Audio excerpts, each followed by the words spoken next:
చెప్పుచున్న మాటలు ఇవి. అందుకని నా ప్రియమైన దేవుని బిడ్డలారా, ఎంతో మంది బిడ్డలు ఈ ఉపవాస ప్రార్థనలు చేస్తూ ఉంటే వారి కుటుంబాలు బాగుపడ్డాయి, వాళ్ళ జీవితాలు బాగుపడ్డాయి. ఏ చదువు సంధ్య లేనటువంటి వాడు ఈ రోజున 13,000 రూపాయలు సంపాదిస్తున్నాడు. వాళ్ళ అమ్మ చెప్పారు, వీడు శుద్ధం వద్దన్న, వీడు పనికి రాడన్నా అని చెబితే వారి కోసం ప్రార్థన చేస్తే వాడు ఒక పని నేర్చుకొని ఈ రోజున కుటుంబంలోనికి 13,000 రూపాయల జీతం తీసుకుని వస్తూ ఉన్నాడు. దేవునికి స్తోత్రం. ఇవన్నీ కూడా సంఘంలో ఎలా జరుగుతున్నాయి? మీ జ్ఞానాన్ని బట్టి జరుగుతున్నాయా?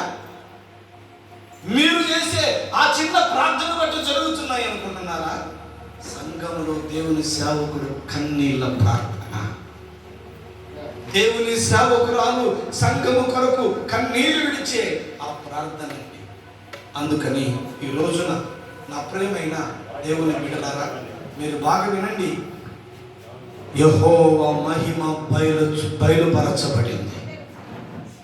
ఆ మహిమను ఈ రోజు నువ్వు చూస్తావా? లేకుండా నిర్లక్ష్య ధోరణితో, నీ ఒక అవిశ్వాసంతో, నీ మూర్ఖత్వంతో ఖాళీగా వెళ్ళాలనుకుంటున్నావా? ఈ రోజున ఆయన మహిమను నువ్వు చూతుదువుగాక.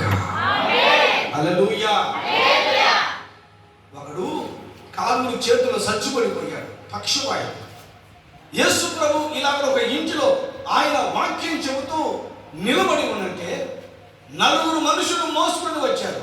యేసు ప్రభు దగ్గరికి తీసుకుని వద్దామంటే ఆ గుమ్మంలో ఫుల్గా ఉన్నారు, ఈ గుమ్మము ఎటువైపు చూసినా అంత నిండిపోయినారు. యేసు ప్రభు దగ్గరికి రావడానికి ఏమాత్రం